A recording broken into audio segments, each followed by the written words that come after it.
we have wonderful master. Doesn't need, an introduction because everybody knows across the globe. Chandra sir, Chandra Pulamarasetti, and lovingly call him as Chandra sir. Founder of Buddha CEO Quantum Foundation, is a successful entrepreneur and former vice president at IBM Corporation, a meditation coach, and a board member, advisor of Pyramid Valley International, for Quantum Life University as well, and many other organizations, spiritual organization. Is an advisor. And Chandra sir credits much of his success, including acquisition of his software company, to the strong methods that are rooted in meditation and manifestation, inspired and deeply transformed by the teachings of our Grandmaster Brahmarshi Pitamaha Patriji. He has studied several masters from East and West from different locations, including Dr. Joe Dispenza, Swami Rama, Neil Donald Walsh, Seth, and many other masters. And he has been practicing meditation for more than 22 years now, teaching regularly to leaders and professionals, conducts multi-day meditation retreats. Some of you, might have participated in that, and also participates in several meditation service activities. If you have seen him, Dhanama Chakra and Buddha Purnima celebrations in Valley, a lot of spiritual activities, and everywhere is there in any of construction of pyramids and expansion of our pyramid society in different places. And Chandra sir aligns with our grandmasters Patriji's vision of creating a spiritual world in a quickest possible way, where every leader becomes a meditation guide and makes a significant contribution to this vision. And that's why of late, if you have seen, so many corporate leaders and business leaders, entrepreneurs, they are associated with Buddha CEO Quantum Foundation, and SAR is reaching to different places and training all the corporate leaders to be a guide, a coach, meditation coach, and it is happening now. Thank you, sir. Thank you for coming, even though you are in the US, and yeah, you gave time to us. Thank you, and platform is yours. Thank you, Ravi Kirangaru, great master. He always inspired with how, as an youngster, that is able to get into deep spirituality just with meditation. Your story is always inspiring, Ravi. So thank you for inviting. And then, of course, from there, we've seen you as a true spiritualist. A true spiritualist is spontaneously taking decisions and is brave enough to go forward, taking the first step. And so then everything else will come. Truly believing that there is consciousness constantly helping us. And so we just need to move forward. And I've seen you many, many times taking those decisions to move forward. Take that first step. Thank you, sir. Something that we learned deeply from Patriji, that when you are inspired, you take a decision, you move forward rather than trying to be thinking and then deciding and thinking and deciding. It's so important to create. It's so important to co-create things, because many times we don't even have an idea what lies ahead.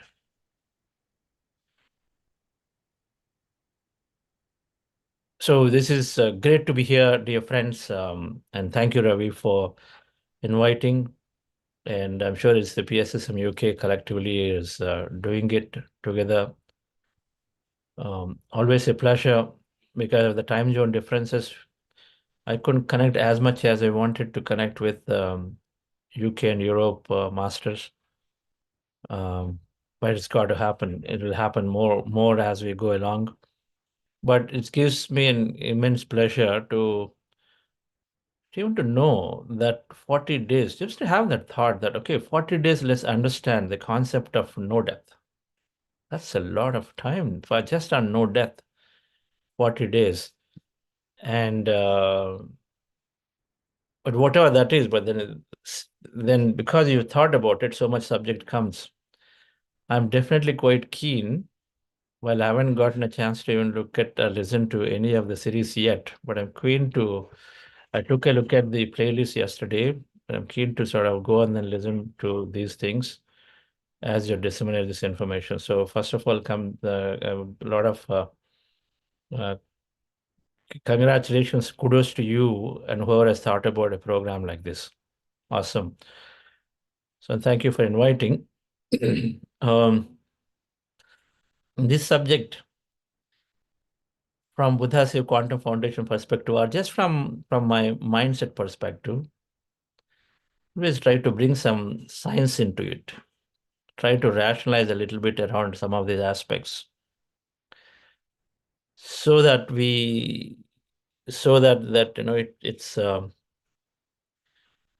it becomes easy to accept and so then implement or get guided by that wisdom.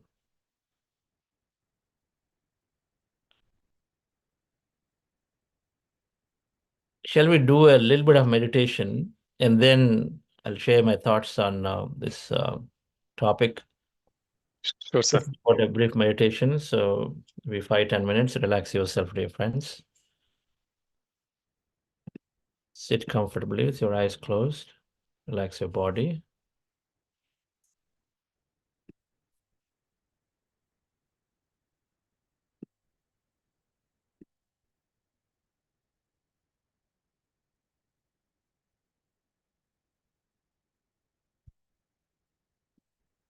We are going into powerful group meditation.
Dear friends,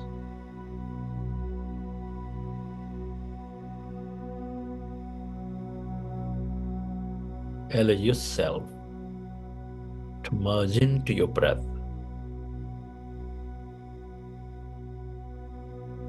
And allow yourself to be transported into the depths of the emptiness.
We are less matter, more emptiness and energy.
Allow yourself to merge into your breath and allow yourself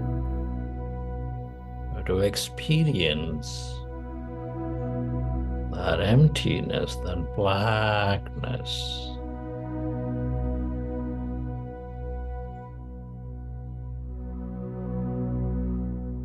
That's energy.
The longer you stay aware of the emptiness,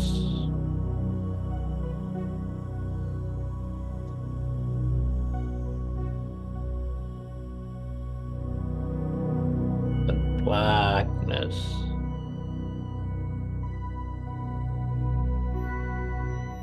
the more you tune in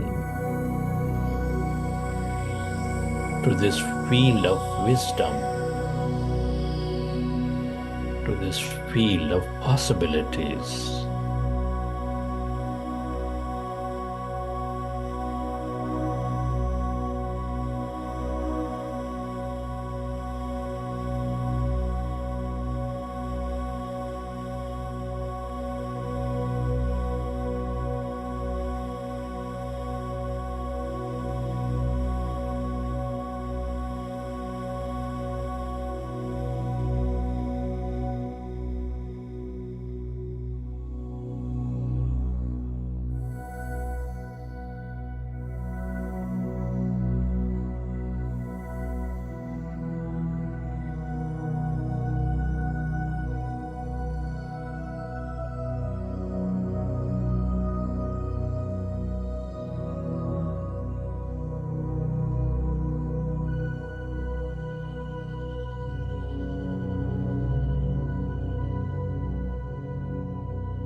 It is natural to have thought. When you recognize your thinking, Go back to observing your breath, dear friends, and allow yourself slowly experience that emptiness.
Final 10 seconds.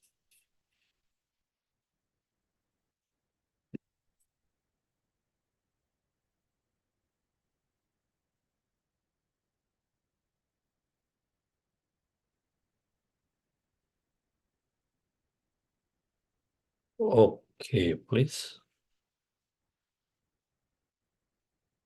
Slowly keep your hands on your eyes for 5 seconds and then open your eyes.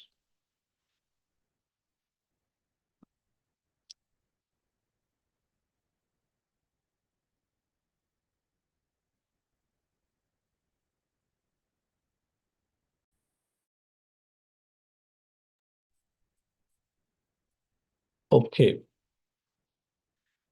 Thank you, dear friends.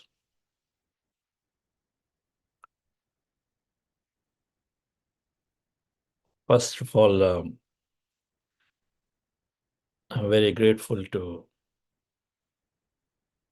Patriji and Dr. GK for introducing me and for leading me in this path.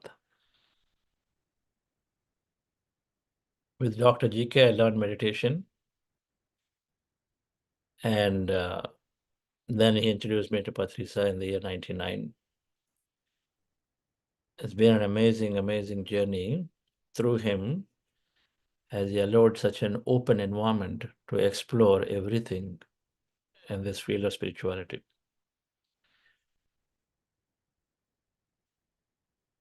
My first encounters about death and no death came in when I started reading a book called Many Lives, Many Masters by Brian Weiss. A whole set of books were recommended that time. There are philosophical books were there. There are these books on life, after life. And then, of course, core spirituality, ancient wisdom. There isn't anything that's not covered by Patriji. Everything was so beautifully recommended. Books on mind power by Seth and Ramtha. They're amazing books that I read. We're also reading books like Brian Weiss' book of Many Lives, Many Masters. And so that book opened up the possibilities of, okay, there is this concept of reincarnation. Well, everything was there, as in Hindu and Hindu religion, concepts were there, but I never paid attention to any of them. But this book opened up so many doors to understanding And the hallway to spirituality, and then, of course, the fundamental aspect of any student of spirituality is that be open. There is infinity to learn, so be open. Never reject anything just because we don't understand. Instead, you explore before you reject something if you think it is not going to serve you. And so then I was quite open about it. After having jumped into meditation and then practicing enough to understand it, that there is some sufficient benefit that is seen that people are talking about. And so I did my plunge into meditation deeply in the year 2002. And that's the time I read this book called Many Lives, Many Masters by Brian Weiss. Let me share a few slides while talk about it.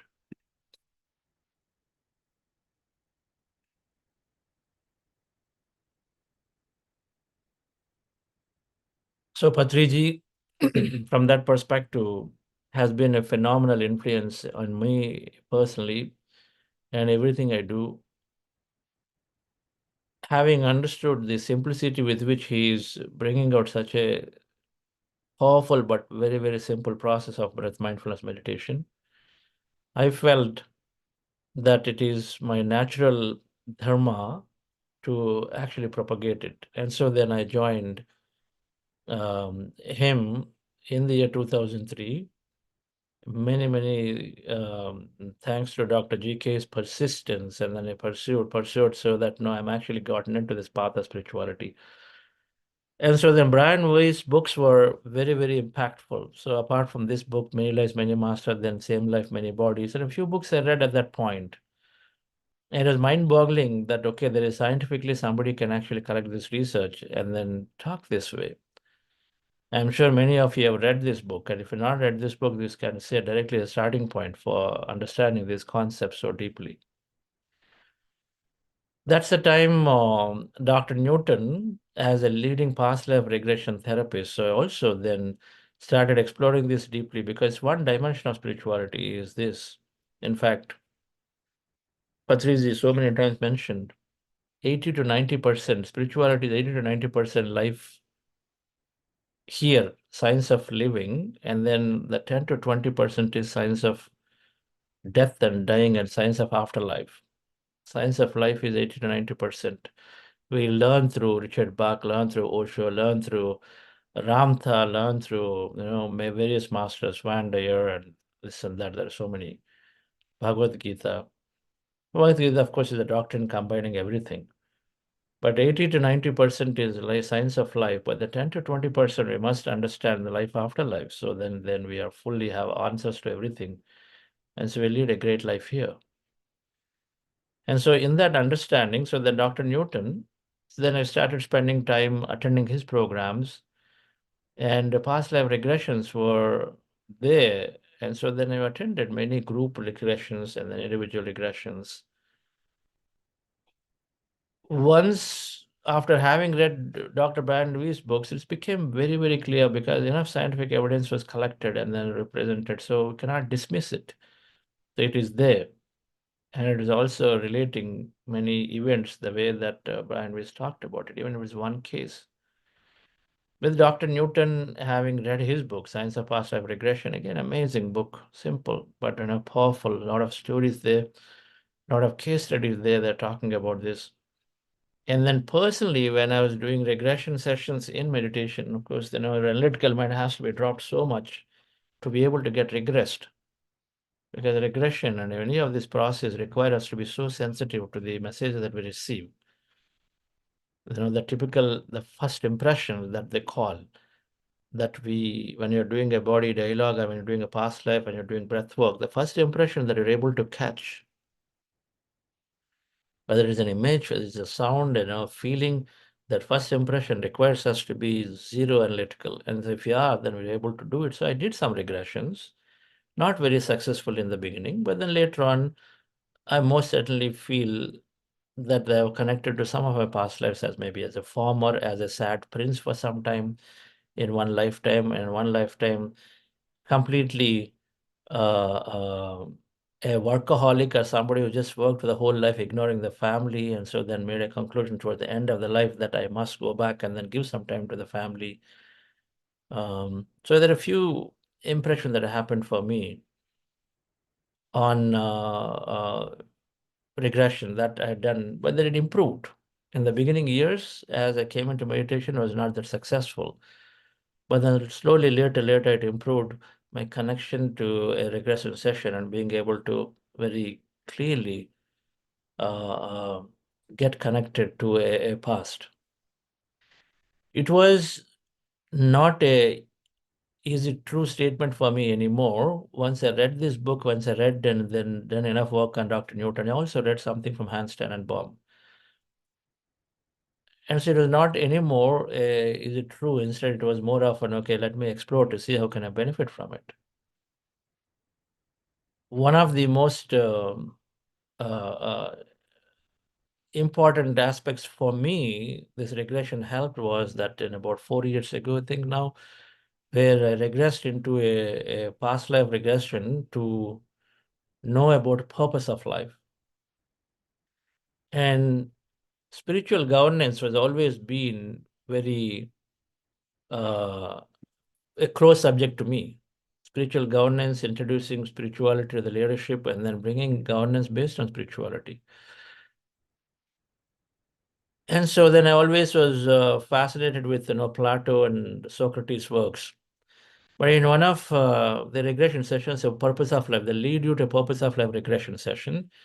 This because the regression can be towards many things, right? So one was towards purpose of life. So when I was doing it, very, very clearly I could see impressions of me as energy connected to Socrates in that session, because they asked you to go and then connect to, in the way regression happens, is that you go and connect to a life that is related, current life that's related to, connect to your past life that's related to your present life, and then to your purpose of the present life.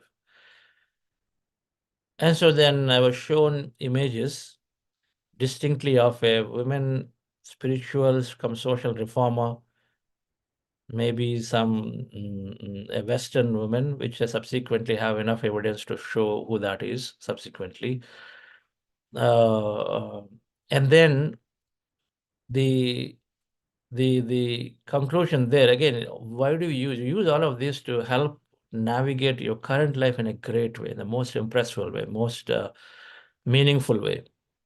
That's where I understand, and that's where I feel all of this wisdom can be of great help.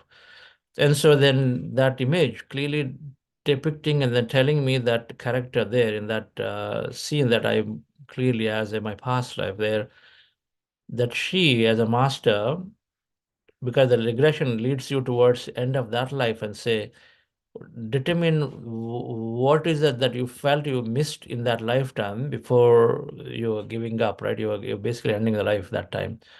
And so the message clearly was that she there was needed to write sufficiently, write whatever cause that she was talking about needed to write, and then send in writing, so that when you write things, then there is a lot more impressively, it can circulate and then it can go.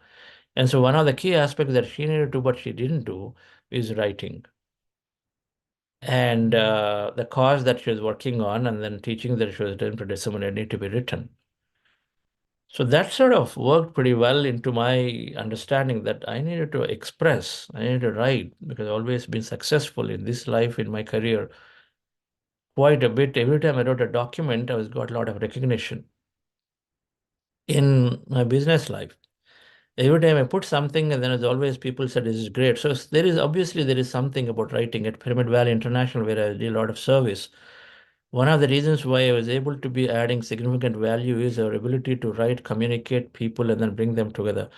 So that was adding up as a writing skill. And so then I've decided that I must write more, express more, write more, record more of the work that you're doing. And then suddenly the session asks you to go and then connect to some of the past lives before, how this is linked to your purpose. And then suddenly that's when I got connected to Socrates energy. And so then again, it is a relation, it's a very easily relatable, because of my since the childhood, me wanting to be an IS officer, then working to be in the corporate leadership, into the governance.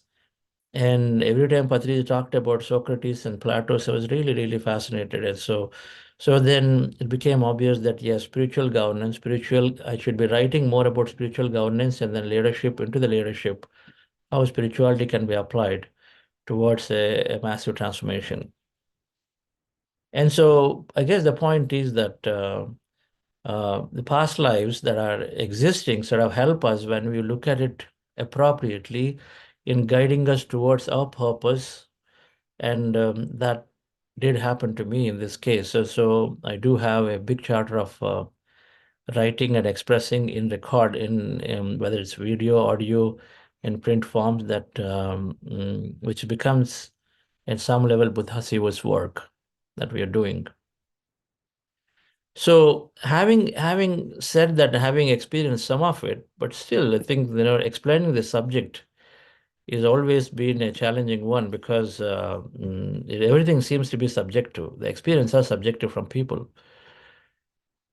And evidentially, some more to record is where I came across Dr. Ian Stevenson's work. How many people have read books of Dr. Ian Stevenson? Dr. Ian Stevenson is the chairman of the psychiatry department at University of Virginia. And he didn't want to take just a narration to be the true, just like Brian Weiss's work. And so he did an extensive work in order to eliminate the ambiguity that a potential adult might bring in, because adults may not necessarily be working with an innocent mind. And so he researched extensively on children. As I said, past lives are there or not. In fact, the story goes that he was hired by a specific department in the United States to disprove that past lives exist or not exist, but he did exactly opposite after investigating that they exist. Reincarnation is true. Life beyond life continuing is there. The subject is no death. So if there is continuation of life, then there's no death. And so he proved through these cases where he actually corroborates evidentially with children, because children means they are quite pure, innocent, not lying. Most likely they are, they were not even conditioned. And so then he had several cases recording, mostly entire lifetime. He did this research on children. And in fact, one of the coolest things was that he worked with the community. He constantly pursued many academic and scientific community to go and then research. So he challenged them. And then there were cases of many medical doctors picking up his research and then reprinting in the journals. So he was always working not in isolation, but very closely. So there is, he's considered one of the researchers in this past life reincarnation phenomena, and contributed significantly. So what he would do is, of course, he would go evidentially collect, once somebody says child states that there is reincarnation, then he would evidentially go and collect. For example, one case, a child, young child, very junior, very like 6 months to 12 months child, crying every time she has seen water significantly. And then 3 people had to force her to take bath, because that much resistance she was doing. And as the child was growing up, by the time when the child was able to speak, and they understood from her that she drowned while trying to navigate herself from a bus that is coming by in a village in Vietnam or Sri Lanka, I don't remember. So there is a bus is coming, and then she had to navigate the bus turn or whatever. Then she had to just step aside to the road, and then suddenly she fell into a big water, the pond of water. She dies. And so then, since then, her issue of, every time she sees a bus, every time she sees water, she will scream. And so then he had to, of course, this is a typical story of a past life. And then he went around trying to research, was it true? Was there any child like that in the nearby? And so then he found eventually that within the 4 to 5 kilometer area from where this child is living, he found that, a few years ago, there is that accident happened, right? And then the child slipped and then died. So all of that came through newspapers, and all that he eventually recorded. So this is how we would go, and then subsequently establish a connection that this child's family has no relation whatsoever to that family that child was born to a few years before. That child, when he died, was about 10 years. Now we are talking about 6 months onwards exhibit behavior, about 2 years when she started the story. So he establishes many facts like that, and then so come to a reasonable conclusion. You can't dismiss to say that these things are true, right?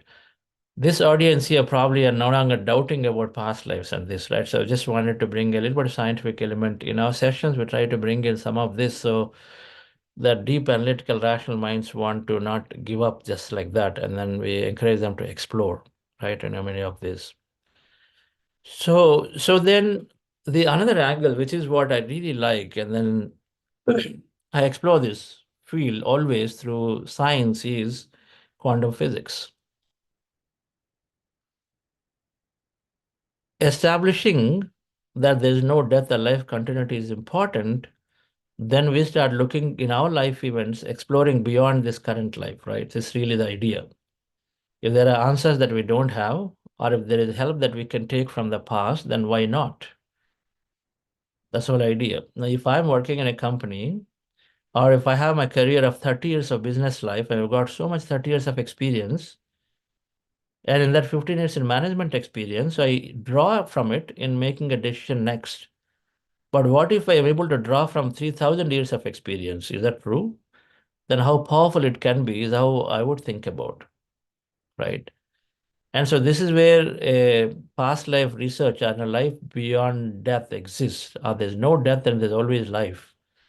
If we can understand that from different perspective, I think it becomes no-brainer that all of us want to utilize that full experience, that rich experience of 3,000 years of experience. This is really how it is, how I would see it.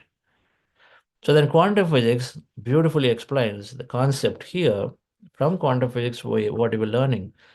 We're learning that we are fundamentally energy and not matter. So if we're all energy, how many of you are aware of this quantum physics concept, that we're all by default energy and not matter? Of course, in spiritual science, we say it's all energy, and we are out of the 7 bodies, 1 body is physical matter, everything else is energy body. And so then it's natural to connect to all those 6 other bodies. And say in meditation, we're experiencing all 6 other bodies, and so then we are healing 6 other bodies in some way. But now quantum physics also comes to the great risk you to recognize and then say that we are 99.99%. Everything that exists out there is all emptiness and full of energy. Only 0.0001%, not even 4 zeros, it's 0.11 zeros and 1% is matter. And so then in this note, and then what did quantum physics say? Even that matter that we think, that electrons and neutrons, and what do you think in any given atom? Because ultimately everything is made up of atoms, right? If you look at everything out there, they're all made up of elements. We know the elements, 108 elements, or whatever number now is. Hydrogen, oxygen, nitrogen, chlorine, mercury, they're all elements. Everything is ultimately made up of these elements. We call them atoms. So our body is the same, made up of ultimately atoms, right? There's plenty of atoms out there in the body, trillions and trillions. Now, whatever you take, according to quantum physics, if you look into the atom at a micro level, then they found that it's all empty. And only the matter, the thing that has weight, the little physics we learned, that electrons and neutrons that are central nucleuses, that nucleus contains neutron, proton, and then orbits are electrons. We knew that only those are the particles, those contain weight, matter. Everything else is empty. So what they found, that emptiness is really 99.119%. 99.119, so you have to take. If you round it up, nearly all of it, 100% is empty. The tiny, tiny, tiny thing, whether that thing that occupies, that has weight like the electrons, neutrons, what they found, that is also by default energy. That's not matter. So whatever that we thought even matter is also energy by default. So according to quantum physics now, that now 100% everything that exists is energy by default. And then energy becomes matter through observation, which is where the whole thoughts create reality concept came in. Right. So now this has a huge connotation about life. So energy becomes matter through observation. And so then we express and say, okay, so many events in our life are created through a thought, and so events are happening. But to begin with, if energy becomes matter through observation, and then everything is a frequency. Everything out exists, there is a frequency. Whether it's physical or non-physical, that energy means by default it's all frequency, right? Energy is measured as waves. Waves is frequency. Everything has a frequency.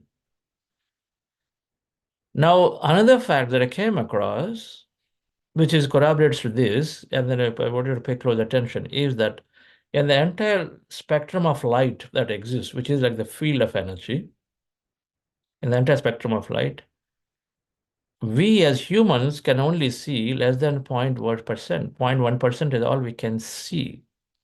Our naked eye can only perceive less than 0.1% of the spectrum. For example, X-ray frequency, we can't see X-ray frequency.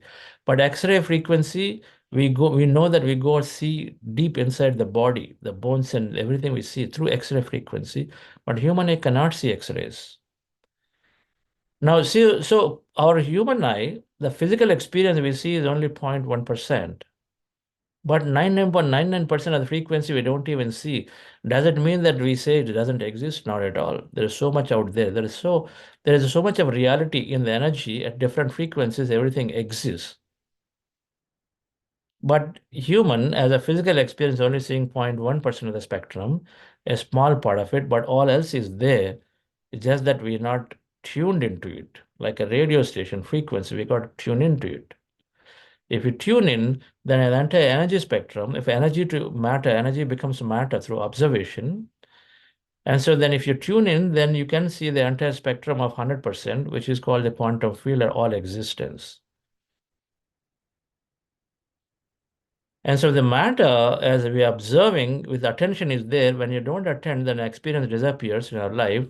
And so is the case with life too, that there is something that is observing the life to come in, and then when the attention is gone, then the life disappears. But where it has to go back to energy from science perspective.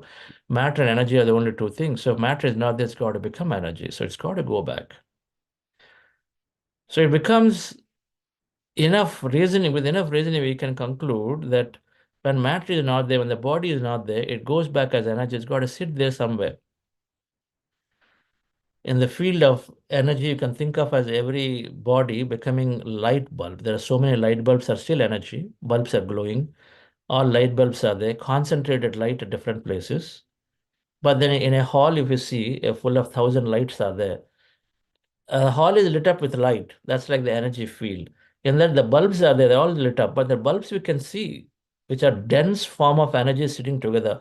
That's what perhaps is the matter as a body which exists physical reality. When it disappears, it's got to be showing up as energy concentrated together, representing a whole set of unmanifested thoughts that are there, sitting as an energy at a certain frequency that we tune in, we can look into what that was.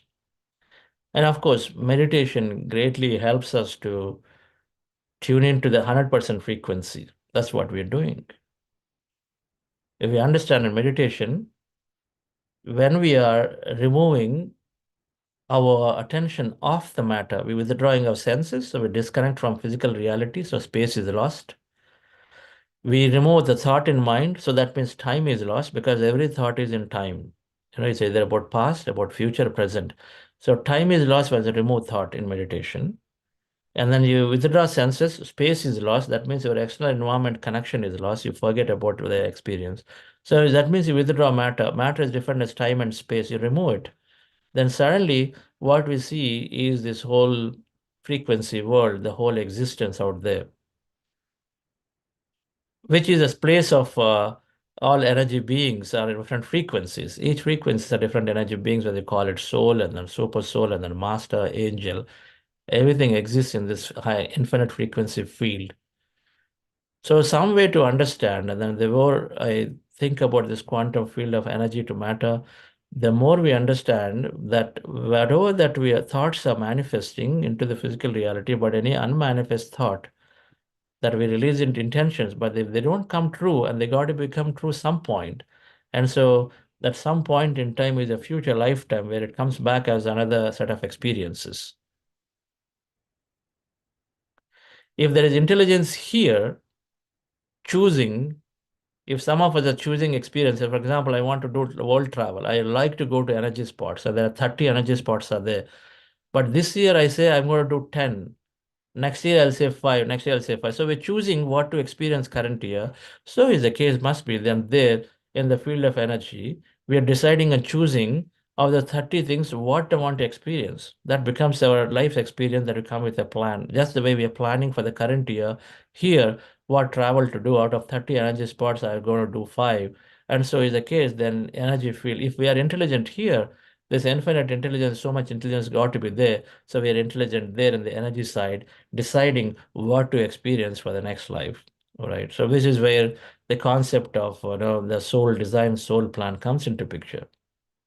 We are doing here, we are doing there for sure. If you have an opportunity to change your plan, we got to have an opportunity to change the plan from the other side. If you are designing a plan there, but if you have an opportunity today, I decide a 3-year company plan, but I'm as a management, I can change it. And so is the case of opportunity to change a plan that we come with as a soul and as the energy entity here, but then we can change the plan. So the concept of destiny is written, cannot be changed, all that do not hold. Because if you understand rationally, if we are changing here, and then if we are intelligent being, we are super intelligent out there as an infinite field. And so then we definitely would have an ability to change that plan that we've written. Destiny is not written. Destiny is written to the extent that we have created it as a plan, but we are free to change. So some of the concepts that we hear as a soul plan and then soul design can I change as a karma, all of it. But the point is, dear friends, that a reincarnation and then life in the field exists, I think can be simply extrapolated as frequency worlds. Earth physical matter is one frequency world that we see physically, but then if matter to energy is true, then all unmanifested thought goes back as samskara or the unmanifested as a karma. Or karma is what? Anything pending to be finished is not a punishment system. So anything pending to be finished out there, I wanted to do 10 things, but only achieved 5. The remaining 5 still have not nullified. I have not put a negating thought to cancel it in the quantum field. So it must be somewhere traveling, and so it's got to come back into another form somewhere. And so then it comes as another lifetime to finish the pending task from there, right? And so with the life continuity, then we are in the quantum field. Of course, we're also reviewing our energy version. And so we continue to decide which part to experience in a given lifetime. So it goes about that way, dear friend. So the point I wanted to say is that we can extrapolate and understand with the quantum field scientifically that energy to matter means that there is this frequency world out there, which we can easily term as our energy bodies out there. Then, of course, spiritual science sort of classifies them by doing a lot of research into this whole energy world and saying you have a pranamaya kosha, the etheric body is there, then mind body, intellect body, and the causal body, suprakausal body. So there are different names to it, but they're all there. In the energy world, you're grading them. Spiritual sense, that's the beauty of spiritual science, is that where the quantum physics said energy and matter, that energy has been sort of distinctly recognized into different parts. Right? Mind body means astral experiences. Intellect body means understanding spiritual truths so that we transcend a whole set of experiences that we don't need to redo again, relive it again, because we understand it. Right. And so having said that, I wanted to really, I think one part is to understand this reincarnation, death. There's no death. There is energy out there. The matter becomes energy, and from the energy, we come back and re-experience as matter again. And I'm sure many speakers would have covered about these various bodies and how evolving soul evolutions and all that. But I wanted to cover one aspect, and that's so what do you do with all this knowledge in the current life? And this is where these six principles of nature reality that I wanted to bring in. How much time we have? We have 350, so probably don't have time for it. And so I will stop here because you're 1 hour session, right? Yes, sir. I think we can continue another 10 minutes, sir, if you can cover this also.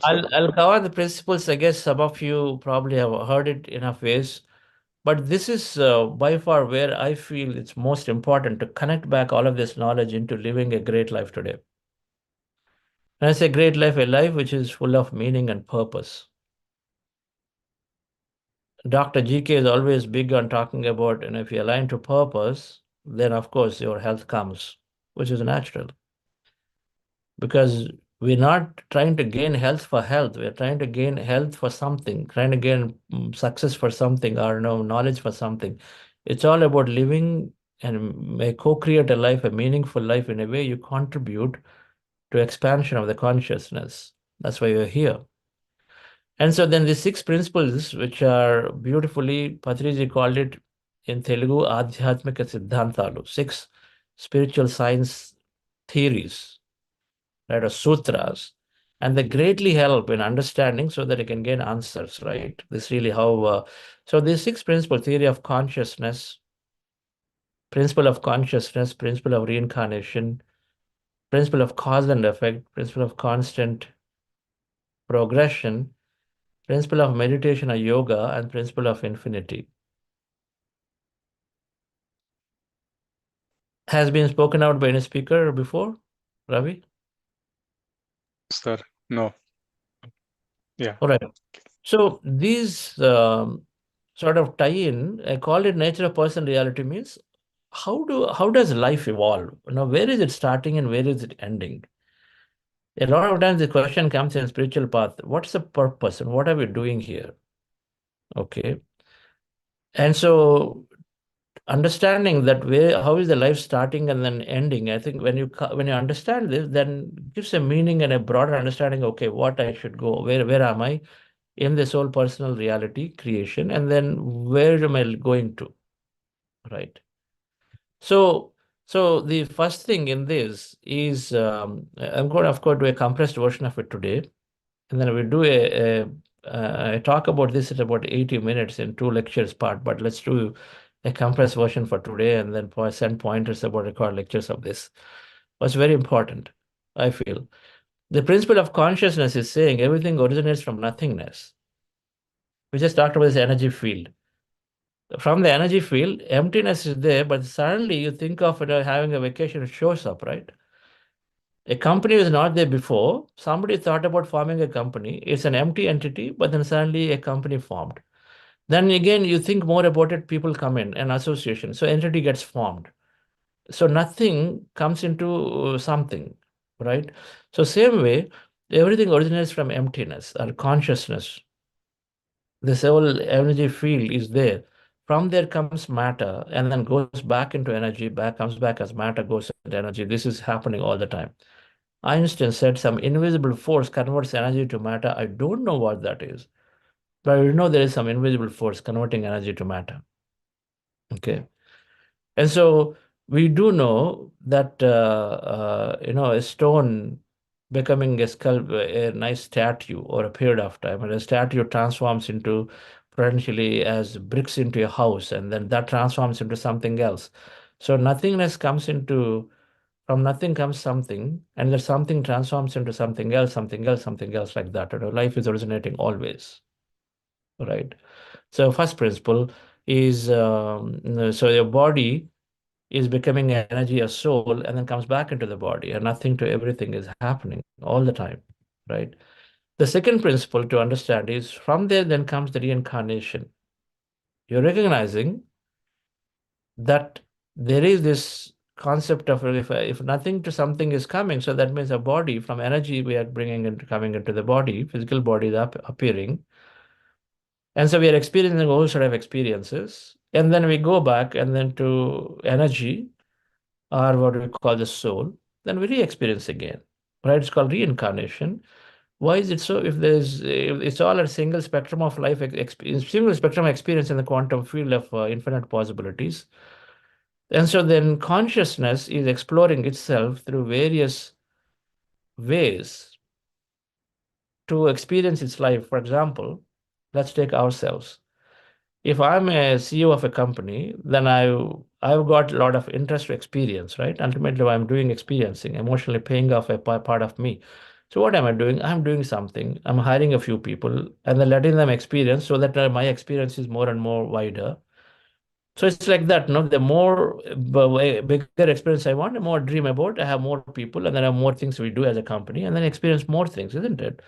So is the case with consciousness itself. Is trying to experience itself significantly through many, and so it observed somewhere, and so many entities like bodies came in. So that's how. So we are experiencing something in this lifetime, and then I go back and then come back to experience something more called reincarnation. So reincarnation is beautiful because then without, a company, for example, a person you take a role, a person is taking, and then you wanted to experience something in India, you do it. Then in another time, you say after 10 years, I want to do, oh, it's boring here. I'd like to go to Dubai and do something. You do there. Now you have different environment, different setup, different rules, different things. But you experience, a company there. Then you go to US. I say, no, I want to do that. You say, oh, the computer software is boring. Now I'll go into some building ships, something else, completely different. We all are doing different experiences. We've seen it. And so is the case with life, where reincarnation is broadly, parameters of life don't change. I'm a Hindu, I'm a Christian, or I'm a male or a female, right? So based on that, our life set of experiences are remain the variables and conditions remain broadly same in in a reincarnation. But then because of that, we get several types of experiences. So we reincarnate, we come, and then as a Hindu, as a Muslim, as something, and a poor person, a rich person. So we generally the conditions remain same for the whole life, and then we are for a long period of time in that life, right? Reincarnation. So the moment we understand reincarnation, the fear of death goes. The moment we understand, the moment we demystify that life continuity exists in whichever way you look at it, then fear of death goes. Fear of death is a fundamental fear, as you know, stops us from experiencing life in many ways. If life has to be experienced fully and freely, then one has to let go of this fear, right? Because the pandemics come, we stopped even doing anything and everything because then of fear of death. I'm sure if it was there, if the many pyramid masters, if they're allowed to be going out, they would have freely gone out doing everything as normally if the law of the land did not come in the picture. But fear of death is not there. Why should we lose precious 3 years of time for doing? So that's one way to think about it. So many things that we feel like doing, we stop because fear of death. So the second principle is reincarnation is happening. We are coming, going back, experiencing a set of things. Just like a serial entrepreneur is doing different companies in different fields, one after the other, at his own or her will, right? Every time he comes and starts a company, every time they look at different principles, different ways, venture capitalists, different people coming in together, so they have different experiences. The environment variables are different, all right? So same is the case with life. We're coming and then doing. So from this, we recognize that there isn't a problem. We continue life. So then the third thing comes into picture within this. Now, first, nothing was there. Then we have characters come into place. We have a lifetime. And in the lifetime. So the moment we understand there's no death, that means one after the other. It's only a role that you're playing. You come here, then it becomes easy to look at life challenges. My son came with a disabled arm. The moment to understand it, the law of reincarnation, and say, okay, so it's simply a role I chose, just like a company I chose. And I know that I can fail in the company, but I know that I have another company to start. As long as I don't emotionally get attached to that company, and which is the case with many entrepreneurs, but not with some, it becomes so easy when the company fails to succeed, they can move on to the next one rather than saying that holding on as my baby. So same the case with our life. We're holding on to situations thinking it's all that is. But we know that there is future, there's another incarnation. We let go of this attachment, right? Pretty simple. So from there, dear friends, come this role play. the cause and effect is all about role play. It's about doing things to experience a different role. So I play a role, you play a role. And so let's do the role right. Right? If I'm playing a father role, you're playing a son role, do the roles right. If I'm playing a manager role, you're playing the subordinate role, do it right according to the definition of the role. That's all it is. Cause and effect is saying that whatever that your ultimate experience are, based on the way you think and then act, it is coming into your reality. And so then if you got a script, play the script right. If you don't play the script right, then of course you're impacting somebody else's script. If you don't play the script right, you impact somebody else's script. So cause and effect has to be seen as the final role. That's why reincarnation and law of karma, cause and effect are always seen together, because one is saying that your environment conditions are same for the long time. Like, you're living in the United States, so broadly you are there, right? For the whole lifetime, you are there mostly. Your conditions are that. Within that, you got a role to play, and then play that role right. If I have a boss role, I play my boss role right. And if I should be taking care of employees and I don't take care of them as a boss, and then I should be giving them freedom, I don't give the freedom. And so then the effect is there, the consequence is there, that when you don't give the freedom, you are impaired somebody else's growth in the way they want to live. And so then you are looking back at some point in your life and say, why the hell did I do it? You are going to go back, and somewhere you are either in that lifetime you're regretting, repenting, and so then you're causing new such experience to come to you. Or when you go back into the energy world, you are reassessing and saying, where did I do? What was I supposed to do? And then why did I not do it? And so you try to go back and then relive the role. It's like an actor. Amitabh Bachchan wanted to take a role, and then he goes into the role, but somewhere halfway through, he get distracted, doesn't do it right. He knows that he comes out. If the box office didn't work right, that means people didn't really appreciate you. Or when he comes out of it, even though then he looks back and says whether box office or not, he reviews it and says, I didn't do it right. I should have done that. Instead, I didn't do it. So you know it. You know for yourself. You're constantly looking at. And so you say, okay, no, I have to go back and play the role again. So that's what we do. So we come back to the same role again and again and again. So reincarnation to cause and effect is the law of karmic. It's specifically about a role play. If you do the role right, no matter it's good, bad, all that is because all ultimately an experience in the quantum field of energy. There isn't good, bad only existed here on this earth, but not elsewhere, right? Because we can understand even now a businessman trying to take he goes, even though he knows that it is not necessarily safe for them, they go into doing, let's say, business in a terrorist-prone country. They know that they may not exist, they may die, they may unnecessarily put employees to trouble, but still they take a call and then do that because they seek adventure. So all challenges are to be seen as adventures, and all unpleasant scenes. And so we are doing it here already very adventure. So is the case as an energy being. Somebody taking an adventure of business loss, that's an adventure. Losing business, so they're still being strong, still trying to face challenges by people telling me many things, but I can be strong. Well, it's just a simple adventure, not as we see it as a physical loss, and something because we have in society some rules, but they're adventures that we seek to become stronger and stronger. Just the way a businessman who finished experiencing, let's say, in a stable market wants to go to unstable market and then grow the business. People may think he's crazy, but for the person they want seeking challenges, they do it all the time. And so law of cause and effect is doing different roles and then fulfilling the role according to our interests. And then if we don't do the role right, then we're impacting somebody else. So we come back to do the role again, either at our own accord or through influence of others, right? This where problems become learning. No longer we see something as failure. Everything is just a challenge. From there comes, dear friends, the progression.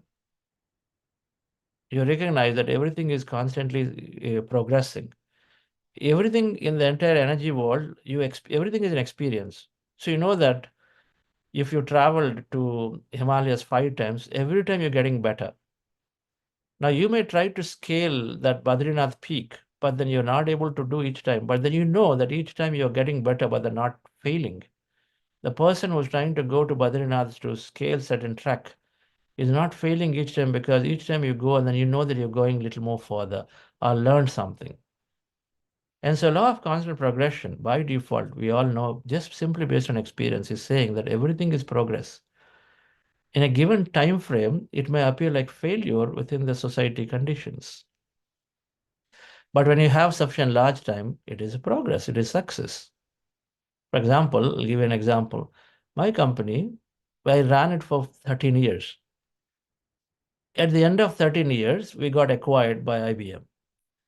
Until that time, any point, a day before also, if I resigned from the company, I closed the company, it would have been a failure, right? It was a failure from the society's views, because the company invested a lot of money, finally didn't return anything to investors or stuff. So it is a failure, is how it is seen. But on the 14th year, that in 14 years, in 13 years, the last day when we got acquired, we are suddenly success. Because in the eyes of the society, we are success then, but doesn't mean it is any different one day later. 13 years, there is so much of experience gained, and experience of what to do and not to do.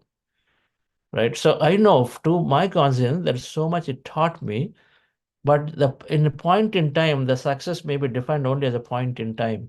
But in reality, there is only a constant improvement in our business fundamentals, the way I saw myself in as a person, as a manager, as a leader, as an entrepreneur, right? So when you have sufficiently large amount of time, you always see everything as success, or everything is progressing, not success, everything is progressing. But based on your time frame, we say a lot of times failure, right? A businessman who failed, as a serial entrepreneur failed one time, but then if you look at their history of 10 years, they might have succeeded 2 times, right? So then we say he's a successful businessman or successful entrepreneur. First time he failed, we say he's a failure. So dear friends, but when you give sufficient amount of time, then everything is constant progression. So nature of person reality, we're always evolving, we're always progressing, never regressing. No matter what, whether you're losing a job, whether you've gotten a act of failure in the way you lived your family or led your family, or business losses, health losses, everything at the end of the day, if you look back over a great period of time, is progression, because we're learning through experience. All right. That's what it is saying. So we now look at failure as a failure at all, seeing as an expression. Fifth principle, pretty easy. Most of your experience who are practicing meditation, that if you come into meditation, then you accelerate learning. Our experience become tenfold. For example, if you're thinking of a local vacation, or suddenly think international vacation. If you're thinking of growth 50%, now with meditation, you think about 200% growth, because everything is an order of magnitude higher. Because meditation suddenly enables you to many things. Number one, you disengage from the past. You no longer have the past bearing. You don't limit yourself. You start understanding that your thoughts create reality. So you recognize that, okay, it's all with you. You're empowered. Third, you recognize there's an infinite potential. So there's nothing, no limit to what you can think. So many ways meditation enables you with all that higher knowledge to experience life significantly fast. It's called law of catalyst, like in a catalyst. So then you start living things that are unthinkable. You say, "Oh, so many things happening to me. Well, I never thought I will actually travel around the world taking a break for 1 year, but you did.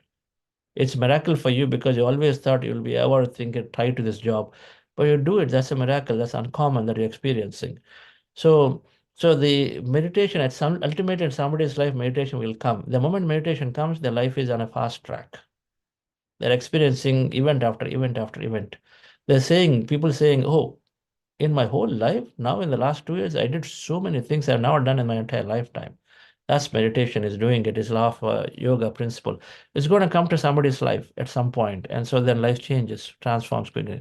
With all of that understanding, that number one, there's no death, there's reincarnation. So why limit ourselves? Then comes role play. Okay, we've got so many experience to do, so we take so many roles.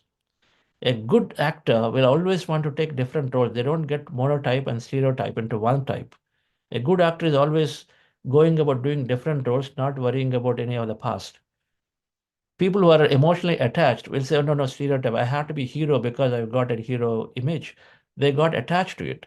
So the law of cause and effect is helping us to come out of these attachments and then go into role play, do different roles, and then experience maximum, as many things as possible.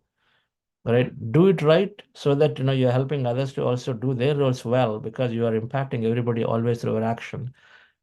Right? As a husband, as a wife, as a boss.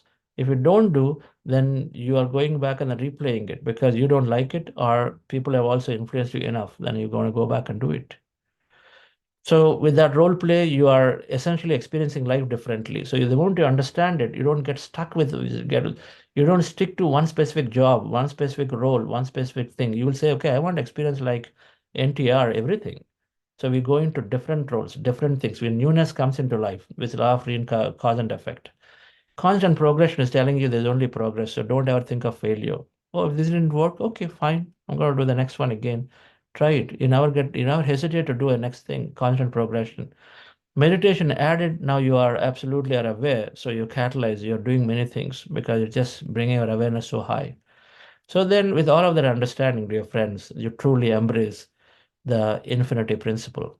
There are how many ways you can think, how many ways you can experience life infinity. So we never think that there is this way to live life. There is no concept of settlement in life. Settlement means you're limiting yourself to a specific area. You say, I will go where the work is, I'll go where the experience is. So you truly embrace infinity of life experiences, means there is no one dimension. You're exploring business, you're exploring spirituality, you're exploring travel, you're exploring this. Within that, you're exploring many things, right? That's what law of infinity is saying. So our personal reality is embracing all these principles. The moment you understand this knowledge, friends, we become very, very free in truly empowered from inside, and then live an unlimited life in full empathy of everybody else. Thank you. I'd like to stop here. Thank you, sir.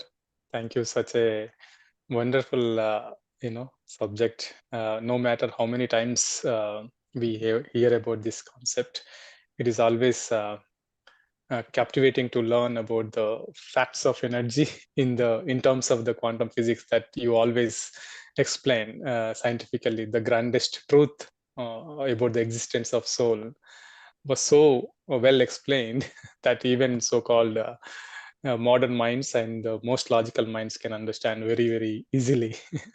Started with a powerful meditation. And thank you, sir, and emphasizing the importance of openness, the first statement that you have said, the open-mindedness where the unlimited possibilities exist. And um, about the past life also, about that women past life where the spiritual and the social reformer bringing what was missing in the past life to the current, how it can bring the transformation in the current life, and how it can help the world what is missing in the past life. So it's so fascinating, and also it's so fascinating to know about Dr. Ian's work. I never heard actually. So, and the way he had a changes in his view and completely changed his research from not believing in that, reincarnation, and he convinced himself and he convinced the world about the continuation of life. And the way that you explained about this in the scientific way, that energy, we are fundamentally energy and matter, and when the matter disappears, it got to be show up as energy again. So that's kind of law of reincarnation you nicely explained. And the karmas is, I really love this, unmanifested thought goes as samskara, and it's not a punishment, and it got to be finished in this current life. So nicely explained about the sixth principle, and again emphasizing the importance of meditation, how there will be a quantum shift when we bring meditation into our life, and then life is on fast track when the meditation is there. So nicely explained, sir. Thank you for this wonderful session, and I'm sure many of participants have learned a lot here. And let's open the yeah, Lakshmi, go ahead, please. Thank you so much, Chandra sir. Really, really excellent session. So profound. So thank you so much for sharing this scientific evidence-based session with all of us. And very great to know about your past lives, and also especially about the spiritual governance. Recently, I'm also going through this topic and subject, and I'm doing a lot of research on this subject. And in today's workshop, I have got so many signs and so many solutions when you're sharing the whole workshop, the whole session. I have enjoyed a lot. And thank you so much for emphasizing on this loss of spirituality, meditation, and also about the role consciousness and the soul consciousness. And when Patriji used to say that, why are you looking outside? Outside is just 1%, just go within. Everything is within you. So 3D is just 1%. So whenever we want to change anything in the outside world, we have to close our eyes and we have to just go inside and change that frequency, because everything is frequency and energy. So wonderful, sir. I thoroughly enjoyed your session, and thanks a lot. Thank you so much. Thank you, Srilaksha madam. Great work you're all doing. So wonderful to hear. Thank you, sir. Yes, Thank you. spiritual governance. The recent project that we launched called Project Excellence is working directly with government and large corporations, large NGOs is the goal. And part of it, we started organizing awareness conferences with leadership called Global Conference now at St. Louis here this week, regional conference. But eventually it's all going towards there to get meditation and then spirituality into policies in many ways.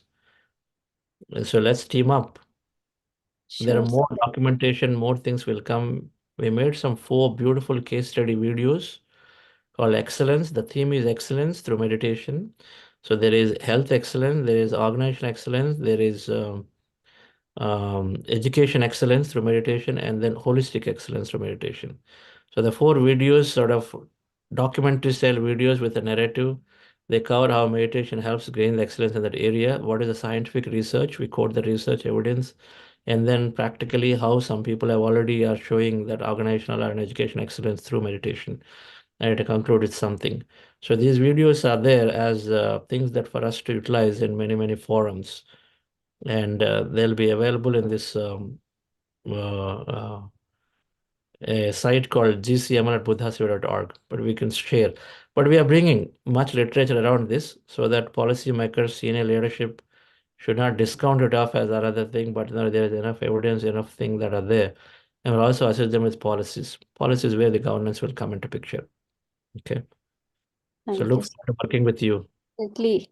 I want to involve in this project, and please do share that website. I would like to go through that. Yes. Thank you, sir. Thank you so much. Yeah, thank you, Lakshmi. Yes, friends, anybody wants to share or ask any questions? Yeah, GK sir, obviously you want to.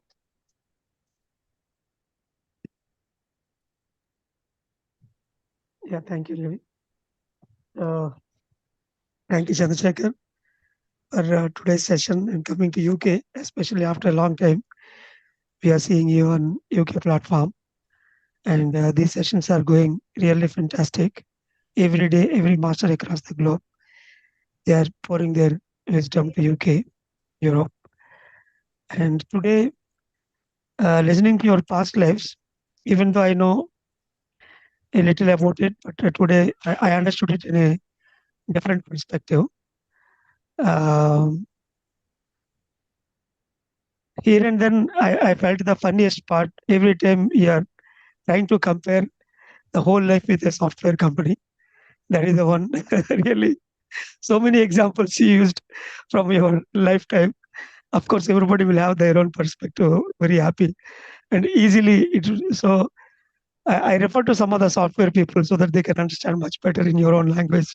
So in that way, definitely, it gave a different examples, I can say, to understand by the techie guys.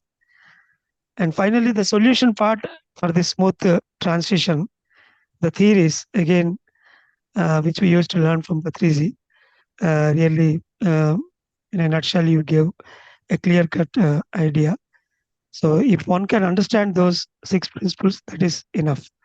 Easily the transition can happen. But of course, we need to practice it as we are on the earth plane. Thank you once again. Coming. Yeah. Yes, thank you. Yes, I'm a big on comparing each life with an entrepreneur doing different companies or an individual doing different jobs. Yeah. An individual doing different jobs also can be seen as a lifetime. You have every company has its own constraints. So you are for the whole life in that lifetime, in that time of your time in that company, you have the characters are there, specific rigid rules are there, but we got to work around that. Your experience are shaped and limited to that company's environment, isn't it?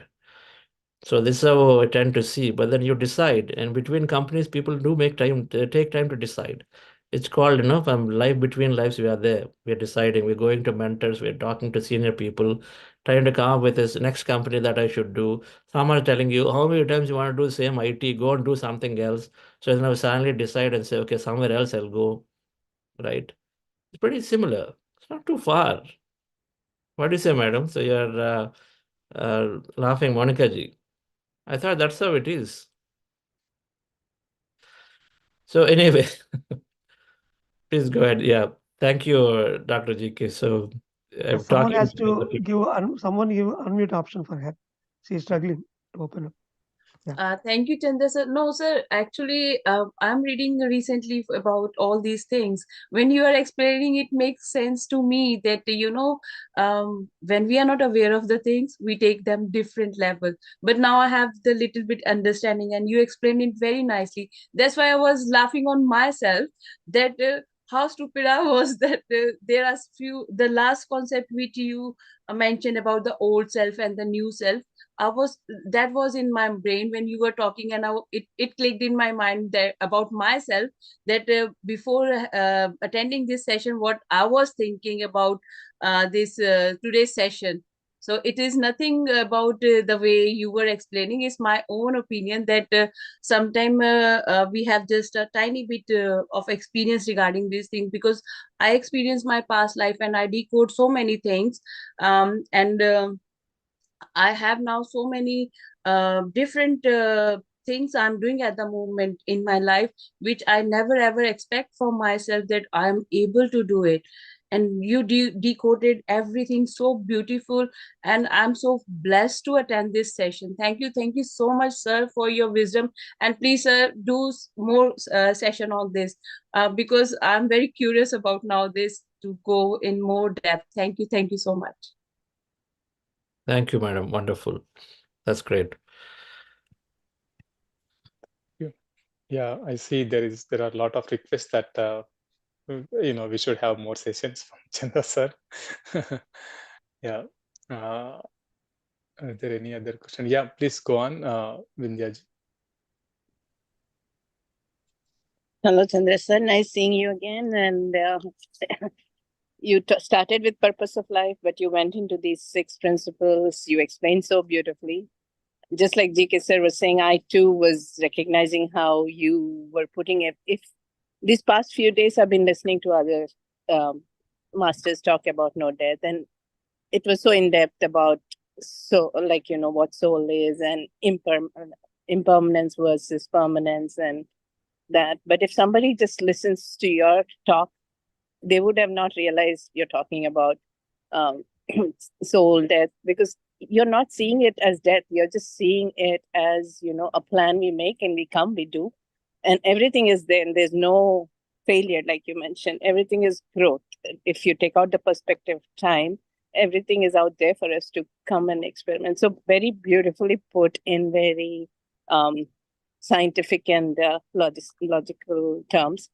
And I was just seeing, like, everywhere you were explaining, just like you said, consciousness, you start a company from nothing. And you compared with that. And then you talked about reincarnation as an entrepreneur, starting different companies, going different companies. So it's so relatable. And there you explain about no death too. If you believe in reincarnation, there's no death. And you went on about role play. I like that very much. you're here to play your role, and you play it, because if you don't play it right, you're affecting somebody else's role. So, and all this puts us in perspective, aligns us to our purpose. So thank you very much. And how meditation accelerates the progress, because we are this not in the past, we are being in the present, and we are aware of the unlimited, the the amount of how infinite possibilities are there. So thank you so much. There's so much I can say, but you concisely put everything and explained very well. Thank you. Thank you for being here. Thank you, madam. We wish to see you in St. Louis this Sunday for the regional conference. I'll try. Sunday, have something, Thank but you as yeah. much. People like you, if you are there, Yes. it's not just about what we may learn there, right? There's a lot that the environment is changing. Environment matters. Yes.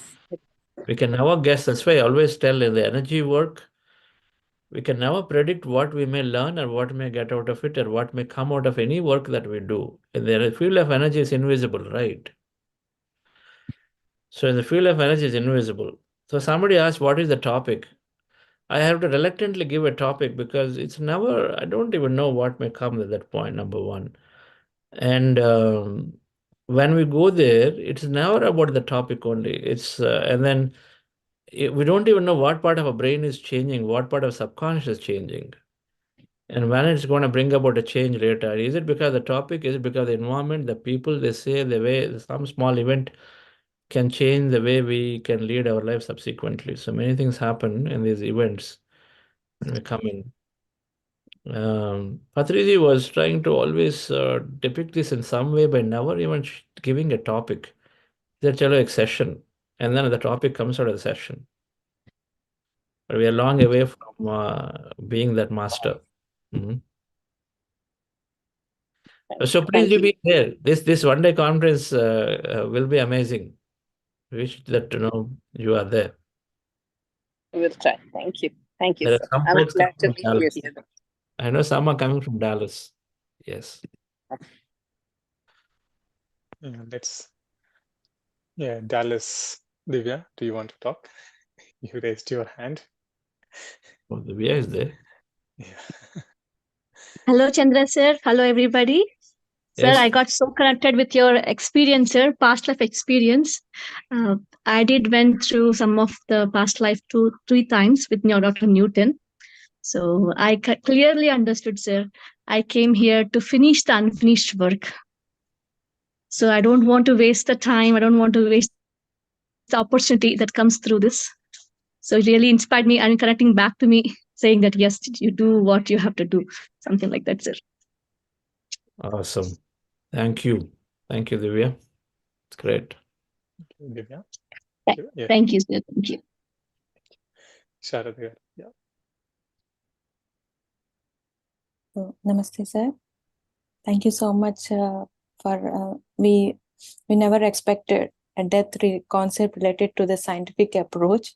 This was completely new to us, and as every time your session always empowers us, motivates us, and sometimes not only the soul mind, the wisdom, but we have to satisfy even our logic mind.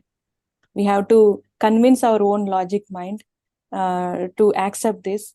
So thank you so much, sir. This session clearly clearly satisfies our logic mind, and also we can share this scientific approach to non spiritual persons too. So like we can share this. We are just an energy or atoms and whatever, say easily they can understand. And thank you so much for these 6 great principles, sir. Thank you so much for this precious wisdom.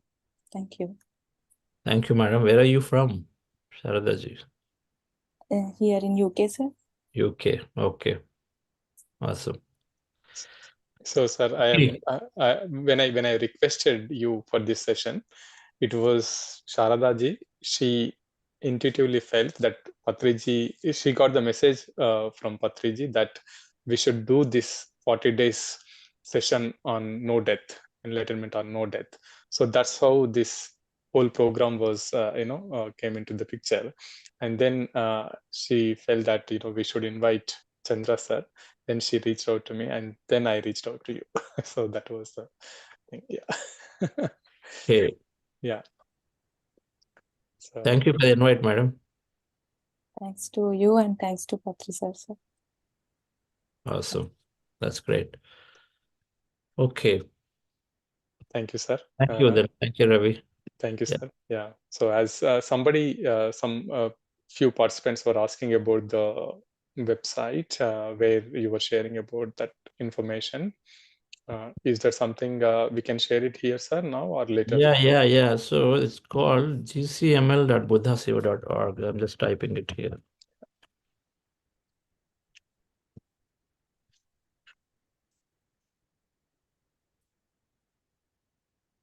Okay. Even from Buddha Seva website, if you go into Project Excellence, I think there should be a top button. I see. From there, you should be able to some information will come about it. Okay. Yeah. And there are many new meditators as well on this platform now. So just to give the, about the programs that are happening on Buddha CEO, there are so many 40-day, 6 weeks programs happen on Buddha CEO platforms are, is going to guide few days and different time zones and different programs happen. Do utilize. You go on Buddha CEO website, and even if you type Buddha CEO Quantum Foundation, you will get the website and you will see, the total 40-day program where your complete transformation will happen for the new members, if anybody. And if you want to introduce to your family members back in India or here who are into this corporate world, or who needs more of scientific based, so it's very, very useful. Okay, please do visit that website and see the programs happening. Okay, thank you, sir. Thank you. I will send you a link to this presentation. If anybody wants it, I'll send you that. I'm going to upload it to a Google Drive and send you. Sure, sir. Sir, you haven't sent the website here. Did you send it, sir? I put it in chat. Now, no, it's for some reason I didn't see it. gcml.buddhasiva.org. You don't see it? No. Oh, I think it is. Yeah, I'll just put it in the group later on. GCML, sir. M as in mother. GCML. Yeah. buddhasiva.org. Okay. Okay, sir. Thank you, sir. Thank you once again. Such a wonderful, wisdom. Thank you. Thank you. Thank you, Ravi. Thank you all. Bye. Thank you, everyone. We will see you again tomorrow with one other wonderful master. Thank you. Good night. Thank you. Bye-bye. Chandra. Thank you. Thank you.